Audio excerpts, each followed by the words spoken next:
হায় রে পৃথিবী, মানুষের জন্মানোটাও পাপ। যাই হোক, আপনাদের সাথে সুন্দর একটা ভিডিও আমি শেয়ার করতেছি। সাধারণত আমি এরকম ভিডিও দিই না, তারপরও আজকে দিতে বাধ্য হলাম। জানুক মানুষ, দেখুক পৃথিবী, মানুষ এরকম হয় কি করে। এই যে যে বাচ্চাটাকে দেখছেন, এই বাচ্চাটা বেশ কয়েকদিন ধরে দোকানে এসে বসে, তারপরে খায় দায়, এটা ওটা খায়, এটা দে ও ওটা দে খায়। আমার কয়েকদিন ধরে ওর দিকে নজর গেছে। দেখি একটা ছেঁড়া গামছা আর একটা অপরিষ্কার জামা পরে আসা যাওয়া করে। তা আমি ভাবি যে ওরকম কতজনে তো আসে সেরকম। তারপর 2-4 দিন দেখার পর ওকে আমি জিজ্ঞেস করলাম, বেটা তোমার বাড়ি কোথায়? তা বললো যে গোপালগঞ্জ। তা আমি বলছি তোমার বাবা মা নেই? তখনও আমাকে বলল, আন্টি আমার বাবা আছে, আমার বাবা বিয়ে করে সেই সৎ মায়ের কাছে থাকে।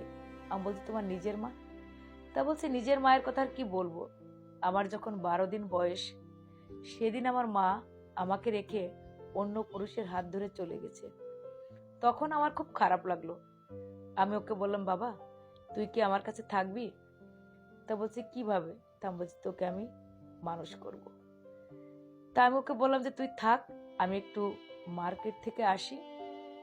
তা বলছে কেন? বলছি ছেঁড়া জামা কাপড় পরে তো এখানে থাকা যাবে না, আমি তোর জন্য কিছু জামা কাপড় নিয়ে আসি।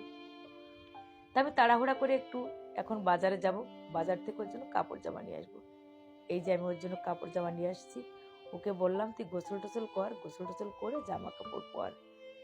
আগে জামা এনে দিয়েছিলাম, পরে প্যান্ট দুটো আনলাম।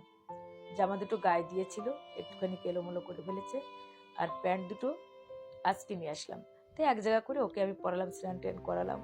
এই যে দেখেন পরিয়েছি, কত সুন্দর লাগছে। কেমন মা বাবা যে সন্তানকে রেখে যার যার মতো সেই সেই হাত গুটিয়ে নিয়েছে। সন্তান কি খেলো কি করলো, কোনো দিকে তাদের কোনো নজর নেই। যাই হোক, আমি আগে একজন এরকম পেলেছিলাম, আমাকে আঘাত দিয়ে সেও চলে গেছে। আমি বললাম তুইও চলে যাবি? তা বলছে না আন্টি, ও কিন্তু মুসলিমের ছেলে।